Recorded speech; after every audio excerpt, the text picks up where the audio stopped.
Welcome to Skills of the Future, a podcast by Perennial Talent. In this mini-series, we explore the skills and competencies needed to face the new realities of work. Welcome to our Skills of the Future podcast, and the theme for a new series is called HR Game Changers, Skills and Competencies Needed to Face the New Realities of Work. My name is Christine Lamothe. I'm president of Perennial Talent, a competency-based talent management solutions company. And today I have the pleasure as our guest of having Lana Burton with us. And Lana is the Director of Talent Acquisition and Brand at Maple Leaf Foods. Welcome, Lana. Thank you, Christine. So nice to have you. I'll just give our audience a bit of background as to who you are for those of you who are not familiar with Lana. Lana is responsible for design and development of North American recruitment strategies. She leads a team of senior specialists who are responsible for internal and external recruitment and talent advisory support for Maple Leaf Foods and subsidiary Greenleaf Foods. Lana has over 15 years experience, couldn't tell by looking at you, Lana, in talent acquisition and building high-performing teams. Prior to joining Maple Leaf Foods, Lana led the acquisition function at Walmart Canada. In addition to her corporate career, Lana, you're busy. You're the founder of this wonderful organization, Be Meta, an organization that helps Generation Z to recognize and realize their potential with a focus on integrating and finding success in the workplace. And Lana, as a working mom of two, she knows how to connect intimate needs of others and still make time to do the work that we all need to do within. So great to have you today, Lana. Thanks so much, Christine. So tell me, how are you coping during this pandemic? So being in the talent acquisition space of HR is probably the area where there's the most extroverts and socially driven people. So I would say it's definitely been an adjustment. I actually have never worked in the Maple Leaf office because I started in April from home. Yeah. So I haven't even met my own team. Imagine. Yeah, so it's been an adjustment, but I feel that we've made that adjustment really well as a family, and we've figured things out. And I feel like I'm in a flow now with this new temporary reality. But there are times, where it would be great to really return to an office once in a while and have some in-person connection. Exactly. I think, for the first time in 27 years that this is the first year I've never traveled, that I've stayed put, which is such, it just struck me, and I just realized how great that's been. That's been one of my positives, to be able to spend more time at home and the family and reconnecting. So I guess it's not all negative.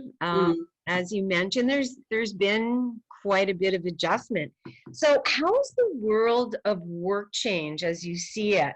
What's been the impact of having, more employees working remotely? Well, you were just talking about you not meeting face-to-face the team, but other things that you've experienced. So I think there's within my prior organization and in this one, there's many of us who are corporate facing, who are working from home 100% of the time with Maple Leaf. But we still operate as a manufacturer. So there's two different realities we're living in. there's those of us who are, nothing's changed. They're still working every day, Mm-hmm. and in a physical location. And then there's all of us who aren't. Mm-hmm. So that's interesting in terms of that duality within our own organization. But I would say, even for those who are working in person, there's been a dramatic change in terms of how they work, because safety and health and safety has become a massive focus. Mm-hmm. It always was, but not from the sense of preventing everybody else from catching something. Yeah. So while we already had protective equipment, Mm-hmm. everything's been escalated to, social distancing on our lines, Mm-hmm. because the reality is people will get COVID Mm-hmm. who are in physical work environments, whether that be in retail or manufacturing, Mm-hmm. because they could get it from anywhere. But what we want to prevent is it spreading at work. Mm-hmm. So every measure has been, put in place, and in like lunchrooms, everything. There's like barriers and plastic barriers, and obviously the protective equipment. So even though they're still in a physical environment, that social interaction Mm-hmm. that you're not getting necessarily in an office space, you're not really getting in the physical space either. Mm-hmm. But I think it's exaggerated, because from someone who's working in a corporate setting, you're still on Zoom meetings and interacting with people all day, and we're not wearing masks right now. So Yeah. like I can see your expression, we can still, whereas in those physical environments, they're not able to do that.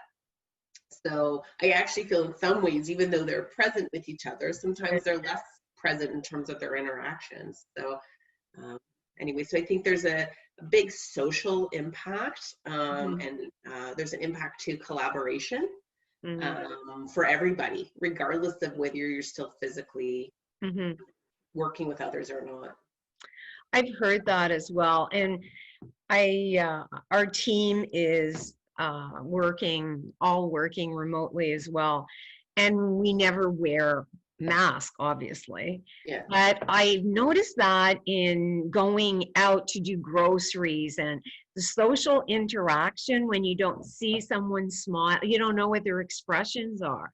So it's almost like you start reading their eyes to determine, is that a happy face? Is that someone who is struggling right now because they're frontline workers? Or, so you're right. That's an interesting point that you. When I go grocery shopping or go into anywhere, I go out of my way to be expressive in my tone.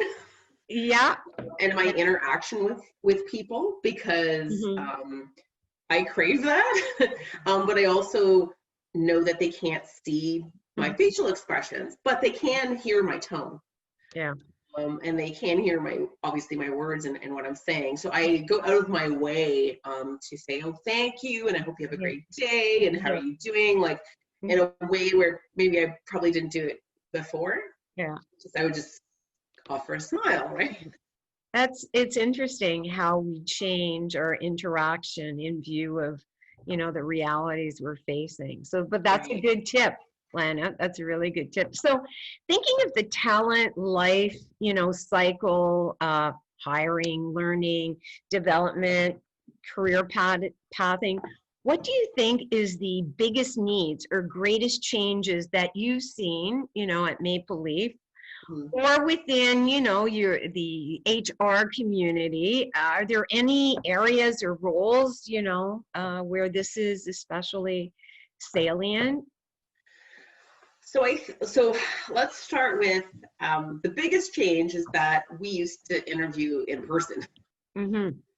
So interviewing and selection of talent has moved completely to virtual, which is really interesting, because there's a lot of, especially senior hiring managers, who would have never thought of hiring anybody without physically meeting them.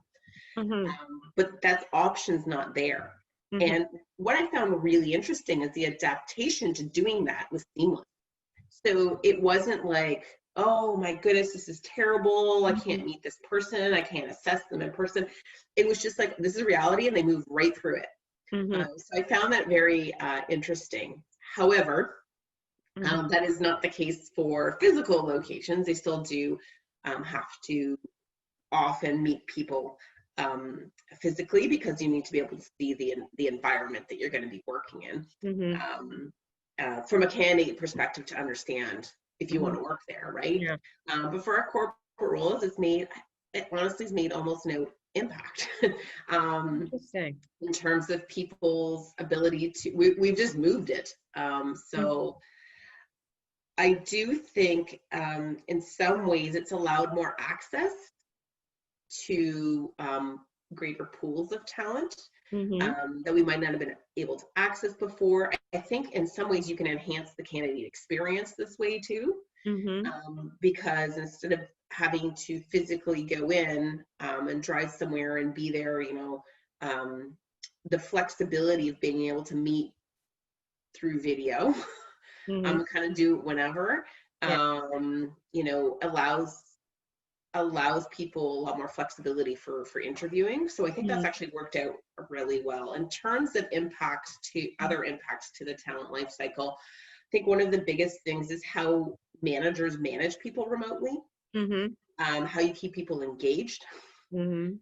I know I asked this at the beginning because one of the things I noticed people often do is turn their camera off in meetings. Yeah. And I know there's a company that has implemented a policy where you actually have to keep your camera on. I believe it's Pepsi.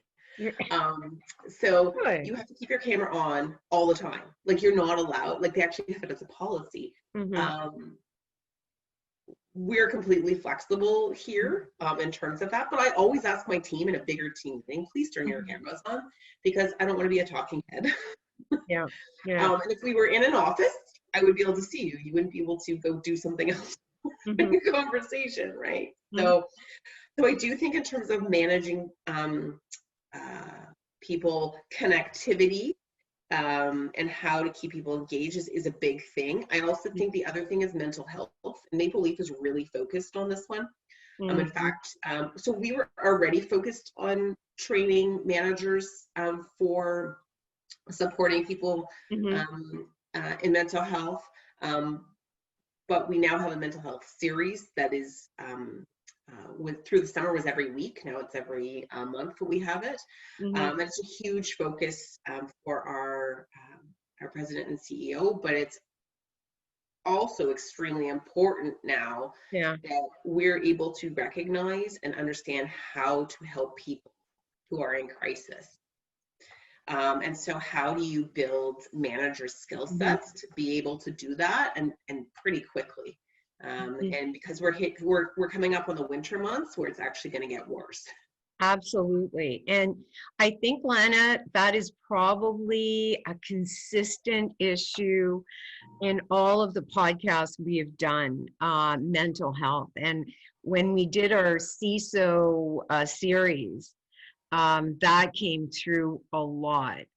Just the stress of the situation, being confined or isolated, and not being able to, well, just changing all your behaviors.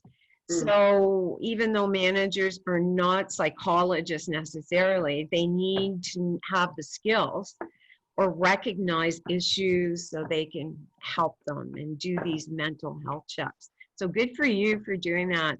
A lot of organizations have undertaken training or awareness sessions on that as well. So important. You're right. We're getting into the cold winter months, and it is going to get worse. So what skills, because we sort of touched on that, Yeah. skills or competencies do you feel, are most important right now in the organization? And also, what are some of the challenges you think organizations face when it comes to developing the right skills or capabilities, required to do the job they're doing now in these conditions? So I think the there's kind of four or 5 would say like leadership competencies. I Mm-hmm. think are always important. Mm. That are being highlighted right now. So I would say resilience, Yeah. agility, Mm-hmm. adaptability, Mm-hmm. and then I think another one that's really important is being solution oriented, Mm-hmm. and being able to move quickly from problem Mm-hmm. to what are we going to do, Mm-hmm. um, and all of that is, I think, was needed before, but it's becoming particularly highlighted now with all the challenges we're facing. Mm-hmm. And I think one more thing that is a challenge that I don't know if anyone has figured out yet, because those 4 skills, there's ways to help people build them, but the Mm-hmm. last one is new, which is virtually influencing, Interesting. because we're social beings, Mm-hmm. Mm-hmm. just by our nature, whether we're introverted or extroverted or whatnot, we Mm-hmm. still are not, we're still a social being whose influence comes from being able Mm-hmm. to read body language, from interacting physically, from having, there's nuance Mm-hmm. that's now missing. Everything is scheduled and planned when Mm-hmm. it comes to interaction. Whereas in a physical space, it's not. It's a good point. Yeah. And so how do you sustain relationships and influence in this 100% virtual world for many of us? I think Mm-hmm. that is a new skill that we need to learn. Whereas the other ones, there's just, we can improve on them. That one is new. It is very new. And I don't know, some people need it more sometimes than others, but you're right. How do you influence like that remotely, having those skills? And I think, that you were saying equipping your manager with those kinds of skills, compassion and, kindness and understanding and empathy goes a long way, to building that rapport with, Mhm.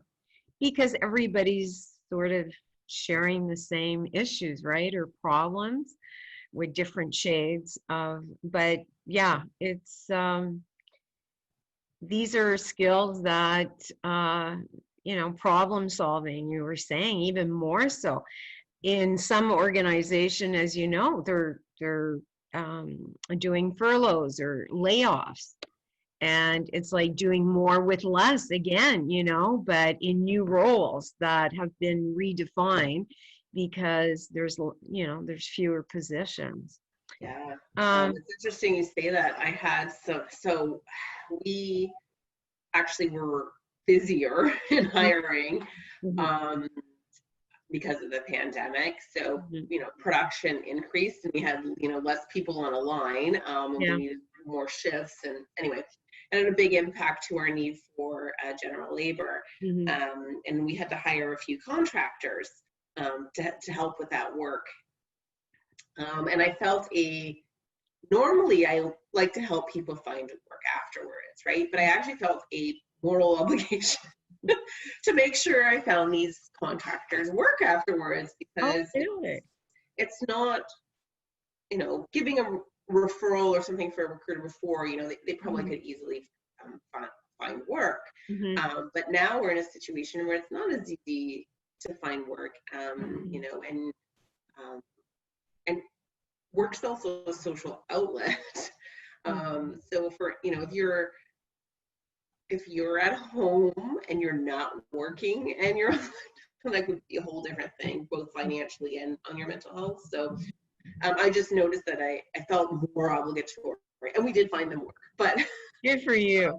But then I think there's a big sensitivity for organizations on this now more than ever. I know that we've tried to make very little changes. So normally maybe we'd have more restructuring activity going on through the year. It's been completely restricted because, you know,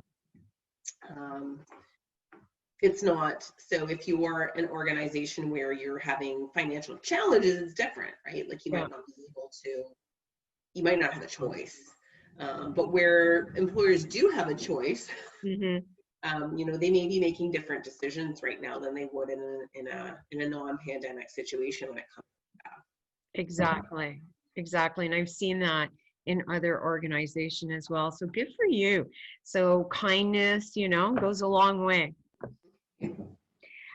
So what are the future threats as you see them, or pain points, if organizations do not take the time to clearly define the skills needed, you know, for success right now as we know it?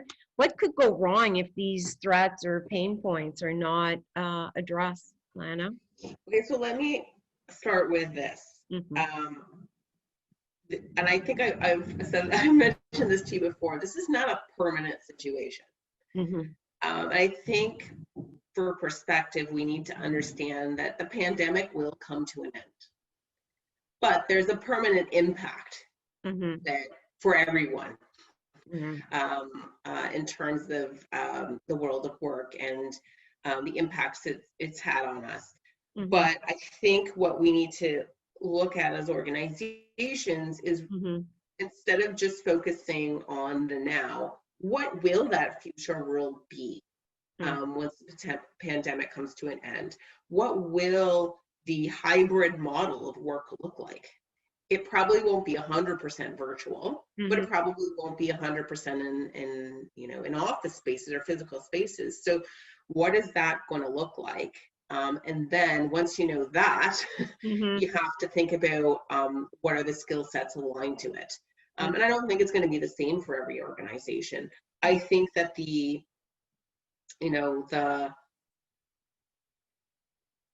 ability to virtually influence, like I mentioned, I think that's still going to be important, but it's also about, if you think about it, if we have a hybrid model where some people are working remote and some people are, how is that going to work? So it's thinking about not just right now, but in 18 months from now, what's that world going to look like? Planning for it, thinking about the skills that'll be necessary, and helping people get there over that time period, as opposed to waiting for it to just happen. And I think if you don't do that, people are your biggest resources. So you'll be behind your competition. Because the companies that are thinking about that will for sure be further ahead and more attractive for talent to go to, just like the companies who were already working mostly virtually before the pandemic were set up for better success when the pandemic hit. Not on purpose, but just because they were set up that way. So I think the more you can think about what it's going to be like and adjust now, the further ahead you'll be when it comes to the ability to attract the right talent, retain the right talent, and have better success. You're so right with that. When we were doing the CISO podcast, that was a real reality for, cyber. It's like, okay, nobody had planned on working, all of a sudden shutting down, working remotely. And it impacted security threats, pain points for them. But it's like, okay, is this going to be forever? Like you said, probably not, but a melange, of both in the workforce. So you're right, planning, just like most people had not planned for this. I mean, who can plan for a pandemic?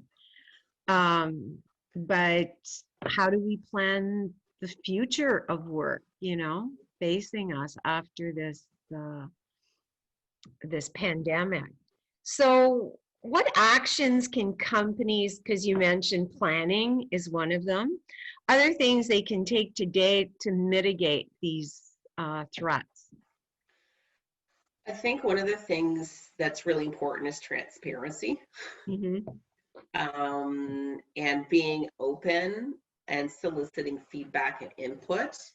And it's okay to say, hey, we don't have a plan right now.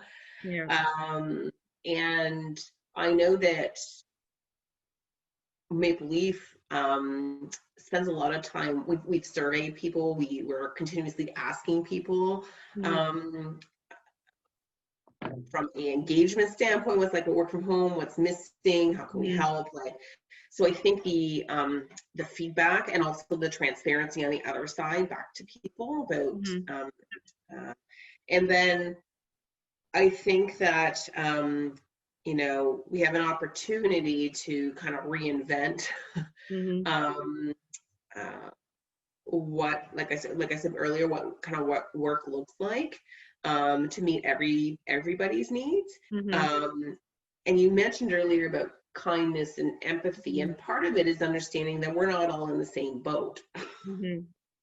Because, you know, at the beginning of this, there was all the, oh, we're all in the same boat, you know, we're all in this, but not everybody is. No. So everybody's in very unique and different situations. And I think as leaders, you can't personalize this to your situation and assume that that's going to be the way that everyone else is going to work well or whatnot. I actually have seen that where, you know, it's hard to imagine sometimes putting ourselves in other people's shoes, but it's really critical right now, because sometimes people want to return to an office not because they want to be social.